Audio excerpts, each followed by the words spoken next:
Thank you very much. Morning, everybody. I had a message that my internet connection was unstable, so I thought I'd just give it a moment. Good morning, good morning. Very nice to see you all on this final day of this week of practice. Thank you for being here. Thank you for being here on the Friday. Yeah, my name's Milla. I'll be your guide here today. I'm based in East London. Been practicing since about 2005. Martin is my main teacher, and my influences and my roots are really from the Insight tradition and also Plum Village. And just to say a word about Dana, generosity, which is how this platform runs. Feel free to donate. Feel free to share any support if you feel you've been supported this week by me and by the platform. It's what keeps the whole thing going. So thank you in advance. And if that's not something that's possible for you, thank you for your presence also. So most of my work is with charities or with people changing systems or supporting people on the sharp end of harmful systems. And so I think a lot and work a lot around the different ways that Dharma practice and this kind of systems change can intersect and interact and support each other. And so those are the things that, we've been going through this week. Ideas of rest, of ancestors, of dependent origination, of community. What other things? Just the idea of practice and life, supporting one another in a kind of flow. And I will continue with these today using the Bodhisattva vows as a point of departure, mainly. So yeah, I'll start with a little bit of setup, which is what I'm doing now, really, and then we'll go into some meditation with perhaps some metta as a theme, and then I'll talk a little bit about the Bodhisattva vows before opening things up for comments and questions.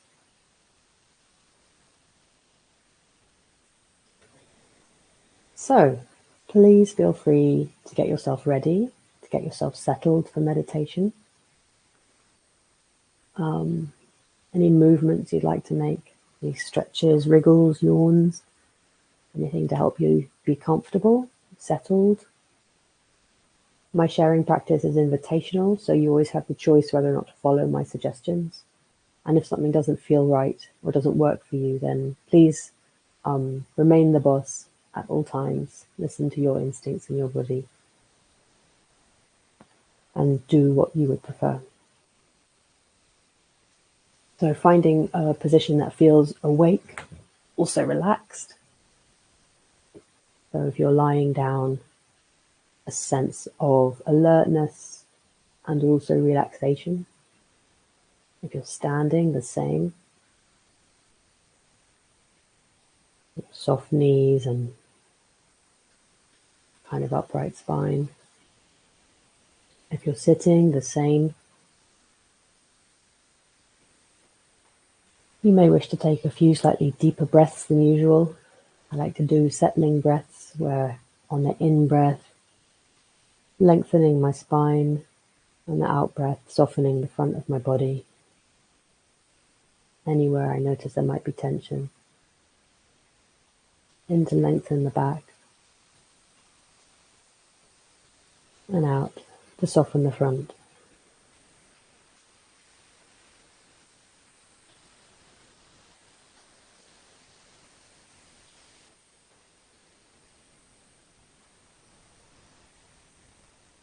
And noticing where your body is meeting the ground, or you're having an encounter with the earth because of gravity.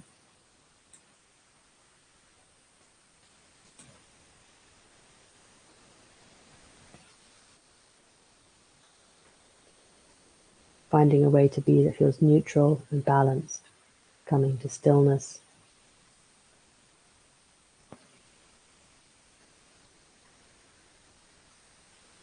What would it be like to sit in trust that you will be held by the earth? What if there was 10% more trust?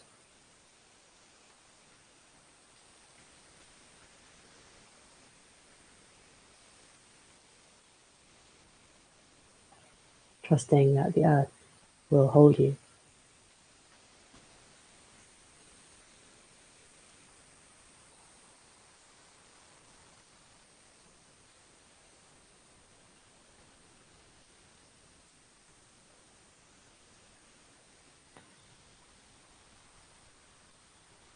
Noticing if there are any areas of holding in your physical experience, any part of your body, any area of discomfort or pain.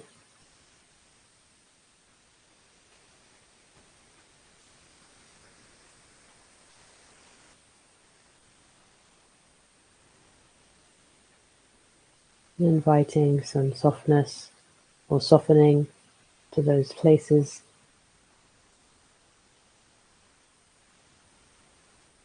Some compassion, some warmth, possibly allowing for some release through your caring, steady, embodied attention. And if that's not possible today for you, then continuing to offer care and warmth to that place. Nonetheless,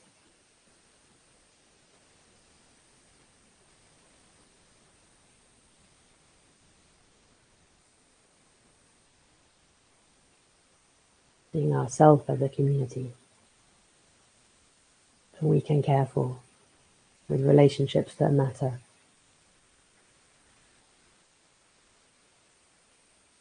and matters to make contact with kindness.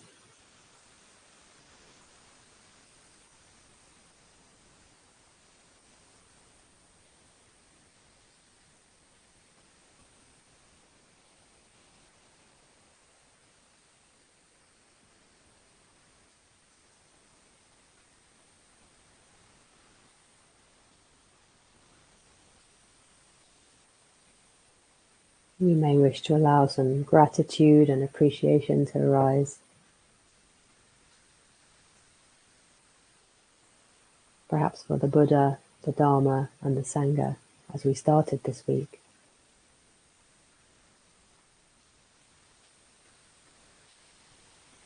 Both within you and in the wider world, awakeness, wisdom, community.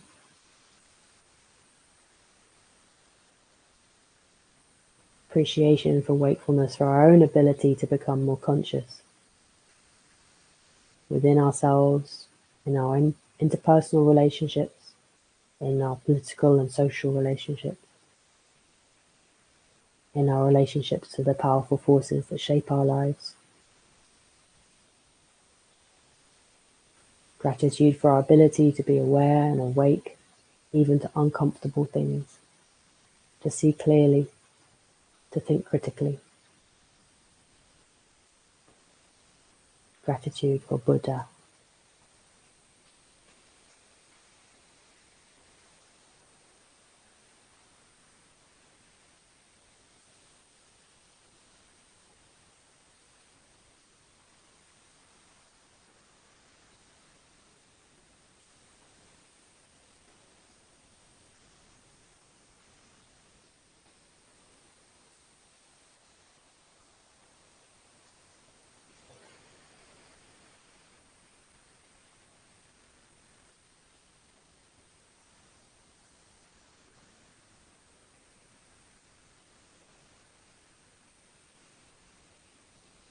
Appreciation for Dharma, the ideas and practices, the paths others have explored and shared with us.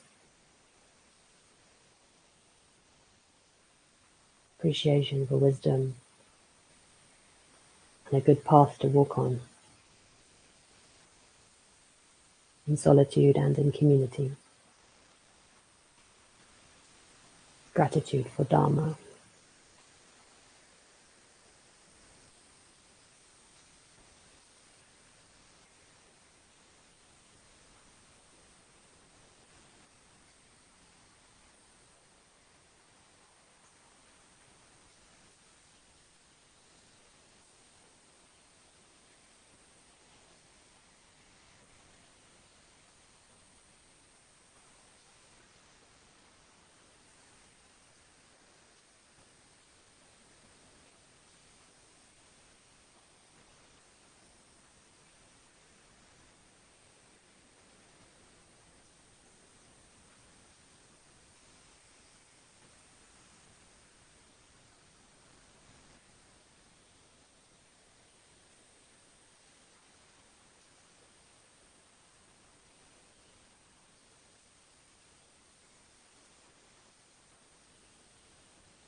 Appreciation for our friends in the Dharma, our Sanghas, wise friends, companions on the path.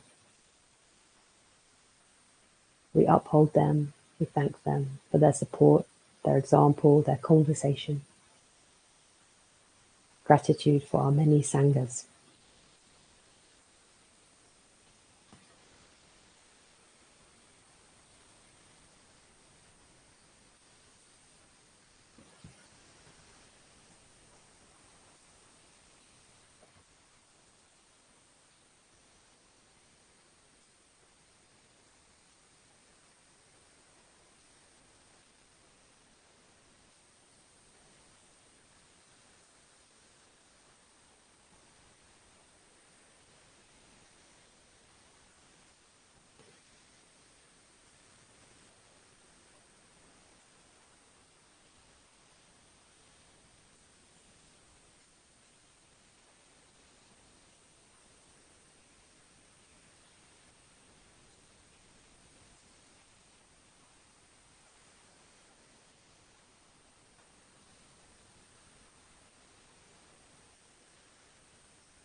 And also appreciation for ourselves, for our own commitment to the path and to practice.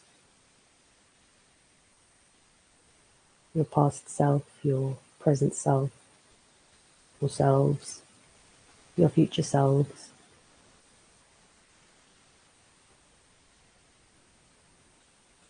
Dependent origination in the one person.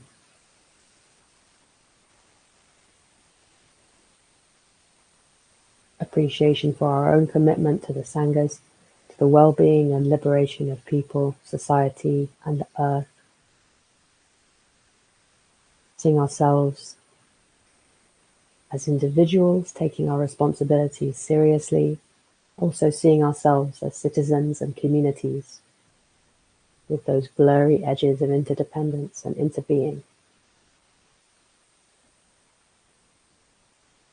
Appreciating ourselves in this larger view, across space, back in time, forward in time, with gratitude for our own efforts and the good hearts of others who have made us who we are and who continue to make us who we are, including these Sangha friends here today.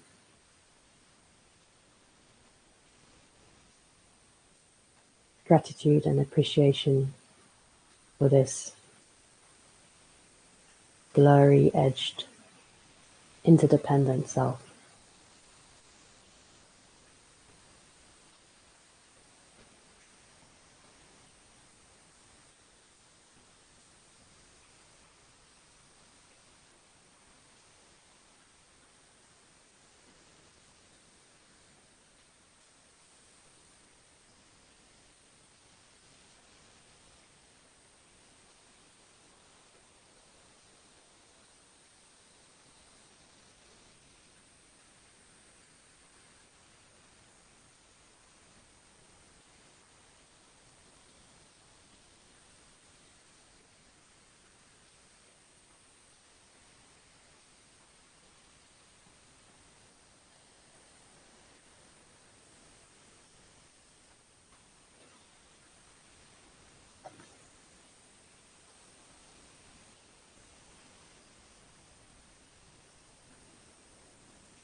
I'll offer some metta reflections, invitations. If you like, turning your focus from gratitude and appreciation to friendliness and goodwill, well wishing for your blurry edged interdependent self. May I be well. May I find ease and joy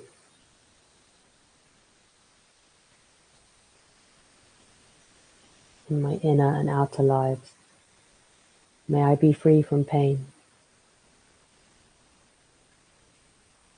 May I walk cheerfully on a good path.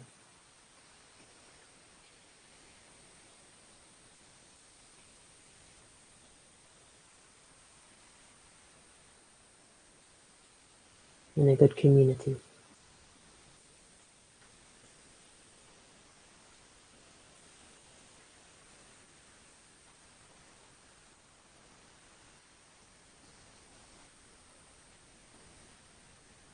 May those I do not know or feel quite neutral about, may they also be well.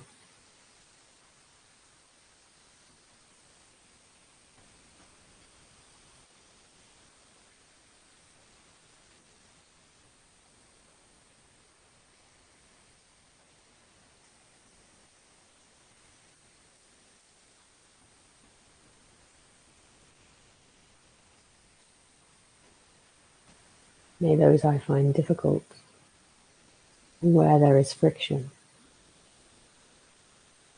may they also be well. May they find ease and joy and be free from pain.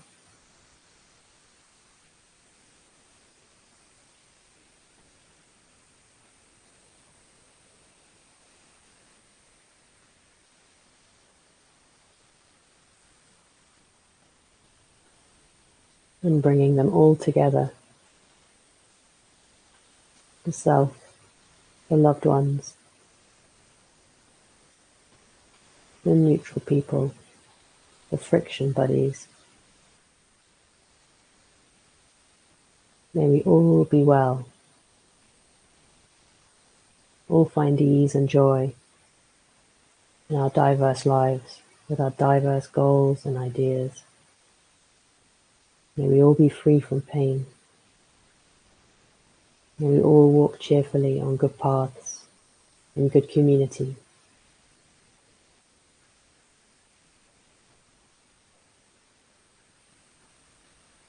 Allowing this sense of goodwill, or what we call metta, allowing it to arise in your heart.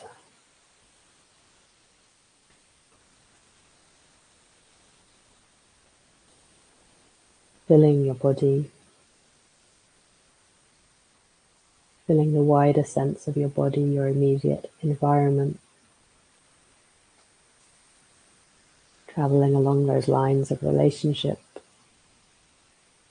those lines of no relationship, which is still relationship on the earth,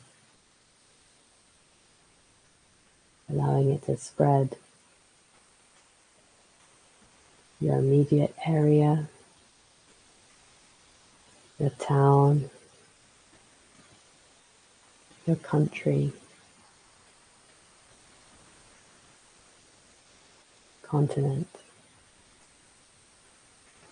planet, universe.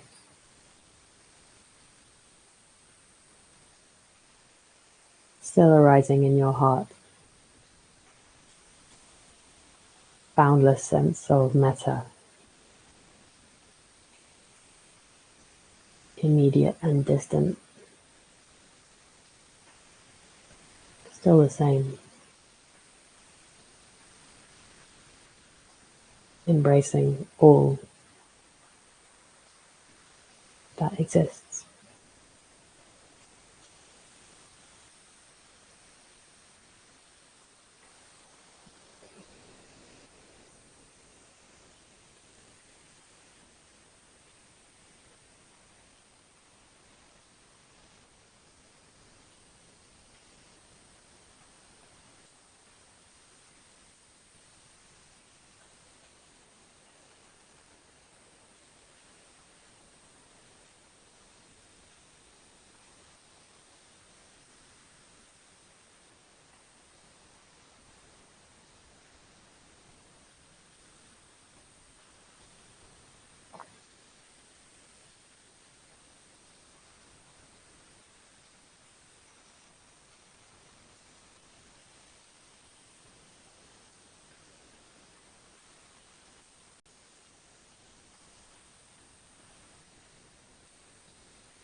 And continuing to practice like this for the rest of our quiet time together,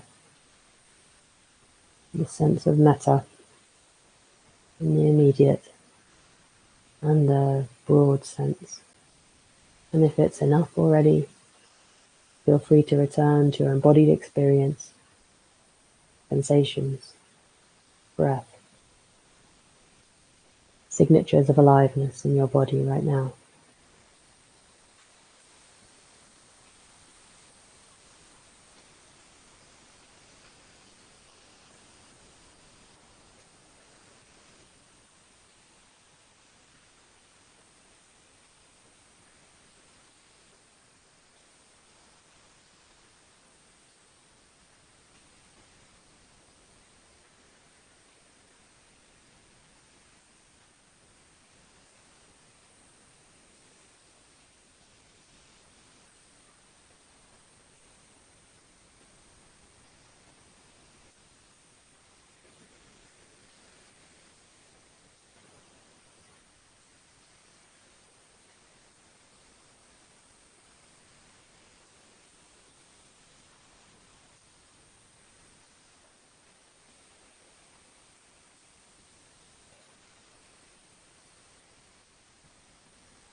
We're coming towards the last few minutes of our practice together this morning. And feel free to use this time in a way that is wise for you.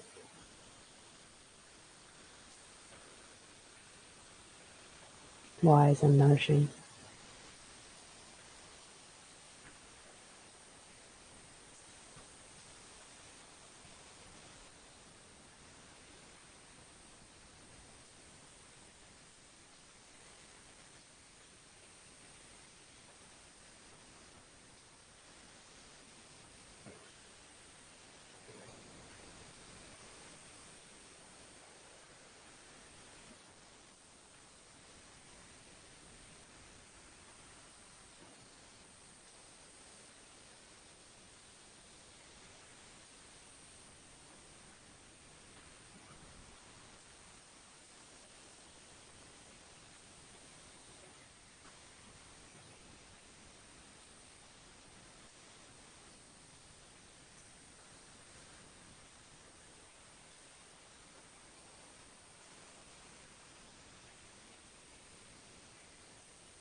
Towards the end of his life, the Buddha was asked a number of questions because people wanted guidance. They knew they'd be on their own soon. And one of the questions was, noble friends and noble conversations. They're important, right? In the spiritual life? And his response was, noble friends and noble conversations are the whole of the spiritual life. This is what we are doing together here in practice and in dialogue. Thank you for co-creating this opportunity for practice together.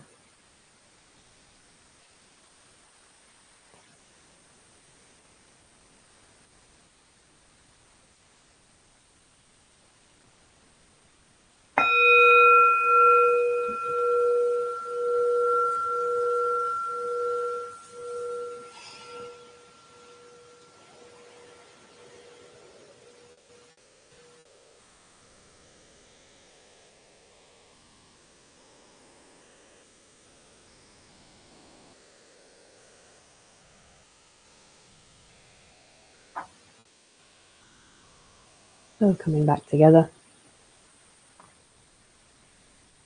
you may have some comments or questions arising from your meditation experience.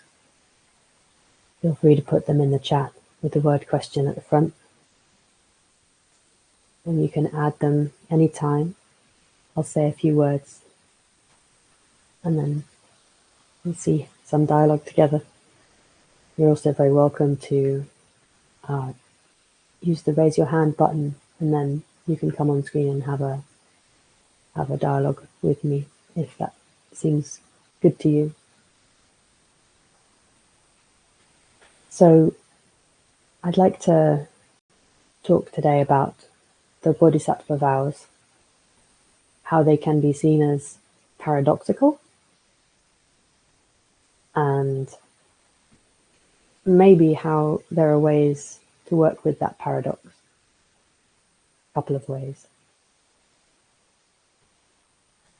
The vows are generally thought to have been written down in China in the 6th century, so part of the Chan schools of Buddhism, and which is part of the Mahayana sort of family of Buddhisms. And they're most commonly known in the global north through the Zen teacher D.T. Suzuki's version from 1935.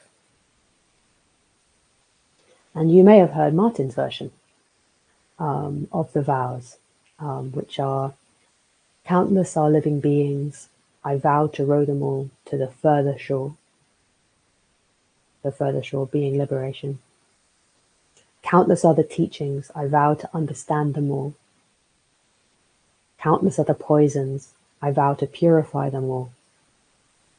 Countless are the blessings, I vow to bow my heart to them all. And though the road is endless, I vow to walk it to the very end. So this seems aspirational to the point of paradox. Countless beings, but I'm going to row them all across. Countless poisons, I'm going to purify them all. It's this tension, the juxtaposition between the vastness of the world and its suffering, and the smallness of I as a single person can feel overwhelming. I think it can also feel kind of thrilling, but that probably depends on your personality. And I can certainly relate to it, thinking about this inner work of waking up, interpersonal work of waking up.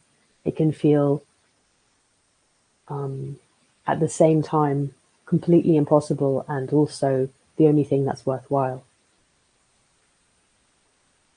Expressed in these vows of enormity and commitment, despite perhaps how small we may feel.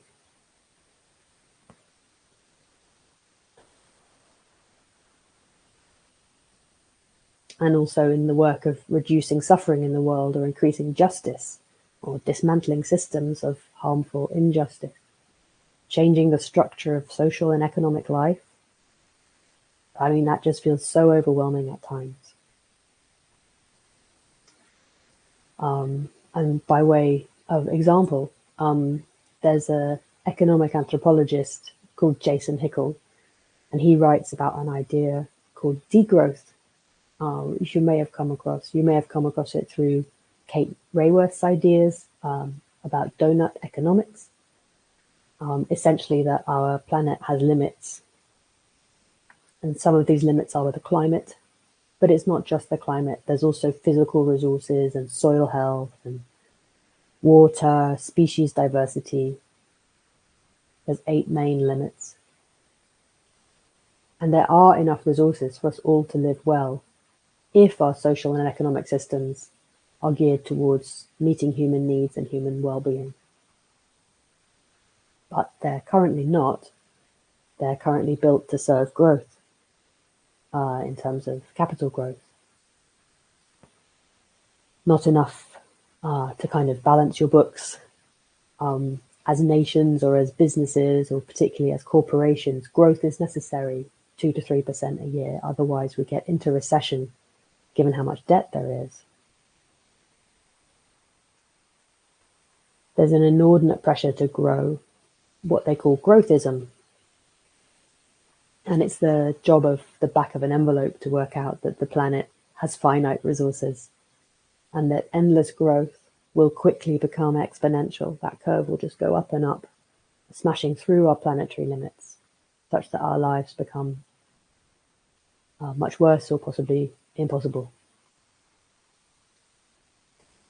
And then Jason Hickel expresses the ideas of degrowth in a way that I find compelling in his book, Less is More. And it's the idea that we don't need to throw out the market and trade. We don't need to throw out our day-to-day economics, which have been around for thousands of years and are helpful. But we can unhook them from capital accumulation and the growth imperative, which has only been around for a few hundred years. And so instead, we can hook social and economic life to meeting human needs and well-being. And to be honest, I'm pretty sold. I really like this idea. It seems to me to provide a useful critique as well as a vision for the future that I can sign up to. And also, if you do get hold of Jason Hickel's book, it's absolutely packed with Dharma ideas, and they're sort of hidden in plain sight. He even uses the word interbeing. And he talks about the relationship with the earth and not thingifying things, not making other subjects into objects that we can exploit, but rather thinking more relationally, which is, again, very, very Dharma. However, the how of moving from where we are into this vision of an economy that works for well-being and human needs, the how is, I got to admit, somewhat limited in the book, as in many of these kinds of books. And so maybe we need another Bodhisattva vow. My tentative addition is countless other harmful structures. I vow to undermine and recreate them all. So that can still feel like a bit of a paradox. How can I do something that's meaningful or worthwhile? So a couple of ways to approach this using some of the ideas, particularly the Buddhist ideas we've been weaving all week. First, the middle way, the idea that with enough practice we develop equanimity to deal graciously with paradox and with the cognitive dissonance, the discomfort of paradox. We can keep moving within it, not be frozen by it. So I can at the same time know I may not transform our economic system through my actions, but also that it's still worth trying. Or maybe it's the only worthwhile thing, or the most worthwhile thing I can do. Like the two wings of wisdom and compassion, the two wings of aspiration and day-to-day reality. Maybe we need both. So that's one approach, to look at developing equanimity and positioning oneself in such a way that both sides of the paradox can be held in the mind without becoming frozen or overwhelmed. That's one way. And another way might be to lean on this idea of ancestors and Sangha. The idea of dependent origination, knowing the history of what you're doing, the history of what you're thinking, softening the edges of I. So if I think of myself as just this body, this group of cells with a name, I might not be able to move any dials meaningfully beyond a handful of friends and family members, and probably not them, actually. But what if I bring in interbeing and non-self? What about myself as a Sangha, spanning the globe, many generations forward, many generations back? Change that I may be part of, even if I never see the results. I mean, Emmeline Pankhurst never saw my life, but I exist because of her imagination and her action. Maybe if I see myself as part of a wider movement, like I see myself as part of a wider Sangha, I can resolve this paradox or learn to move within it. Rejecting the myth, the very pervasive myth of our society that myself is fixed, that myself is separate. Taking on a broader view, maybe there's some comfort or even hope and energy.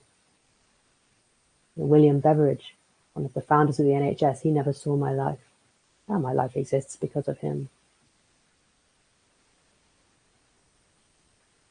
A friend of mine campaigned for over 10 years to get BP sponsorship out of the British Museum and recently succeeded. 10 years. A long time. But maybe there's a way to see what we're all doing now as part of these broader flows. Seeing ourselves as part of the Bodhisattva vow, but with this broad sense of I.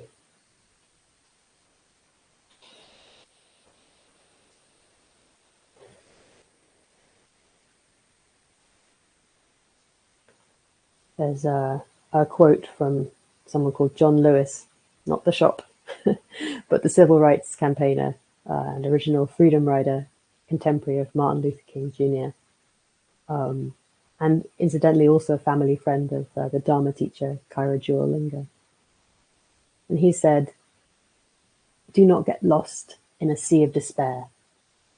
Be hopeful. Be optimistic. Our struggle is not the struggle of a day, a week, a month, or a year. It is the struggle of a lifetime. Never, ever be afraid to make some noise and get in good trouble, necessary trouble."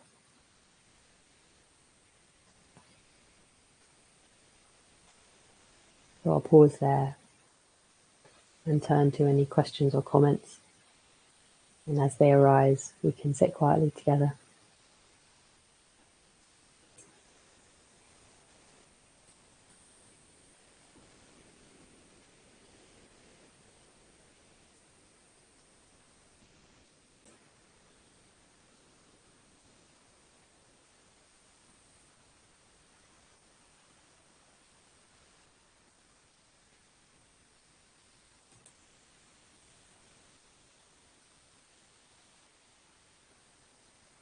And there's another quote that's a little bit in line with the John Lewis quote. It's from a book of Jewish ethics from the rabbinical Jewish tradition from about 2,000 years ago. It's called the Pirkei Avot. And this particular saying is, do not be daunted by the enormity of the world's grief. Do justly now, love mercy now, walk humbly now.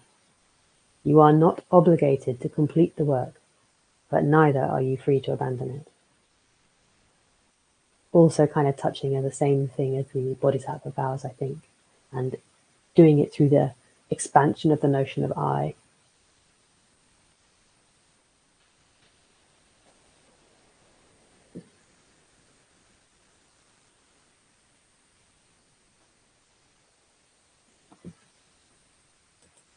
Another thing for me to say perhaps is that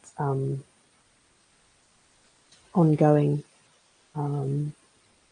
if you'd like to stay in touch, you're welcome to sign up on my mailing list. I very rarely send anything out, but you're very welcome to stay in touch that way.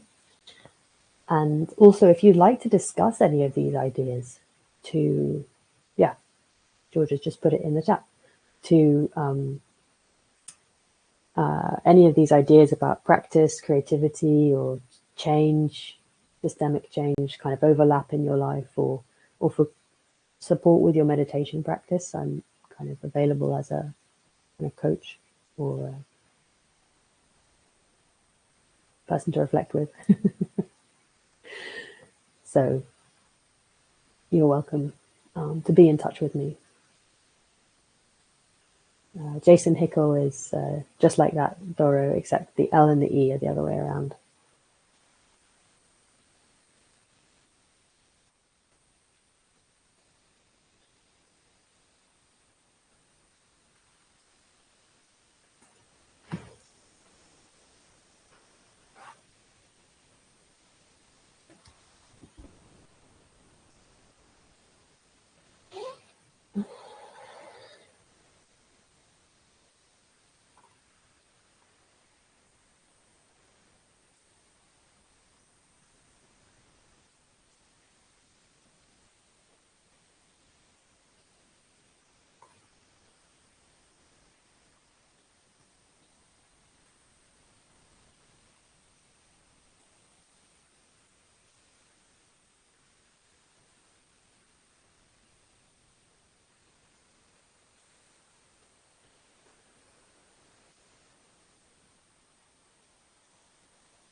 Thank you, Lois, for your words, your kind words, and others for your kind words.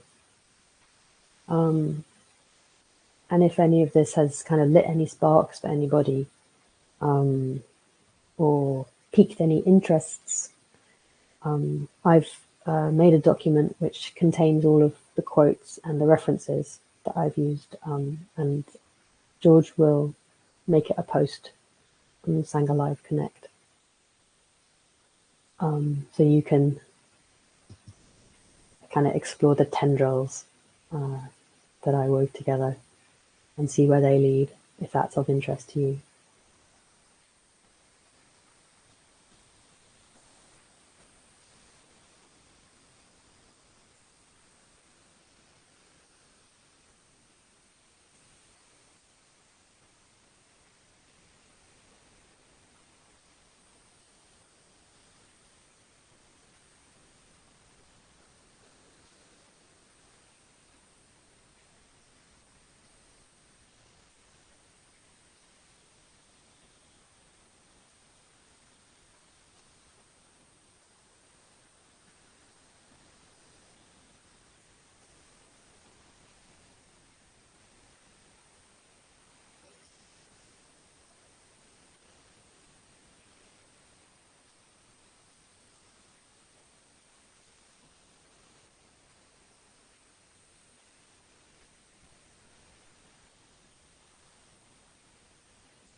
Kathy has asked for the donation link. I remind you to please share, Donna. That's a good reminder. Thank you.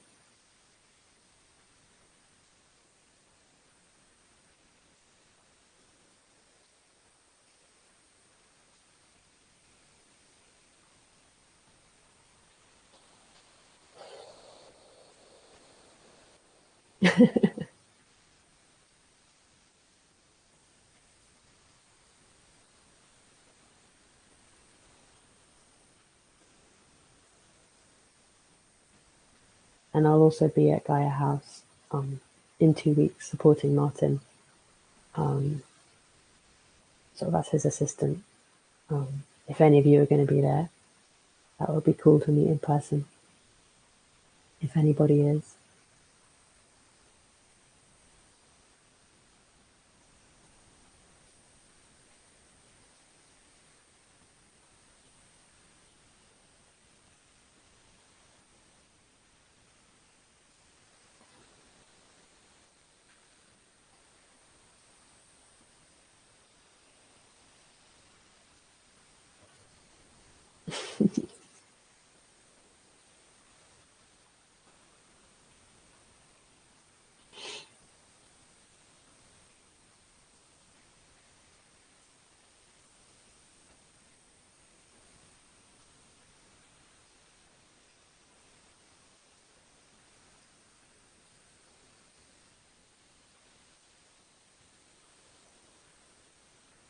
No sound, I'm just sitting here.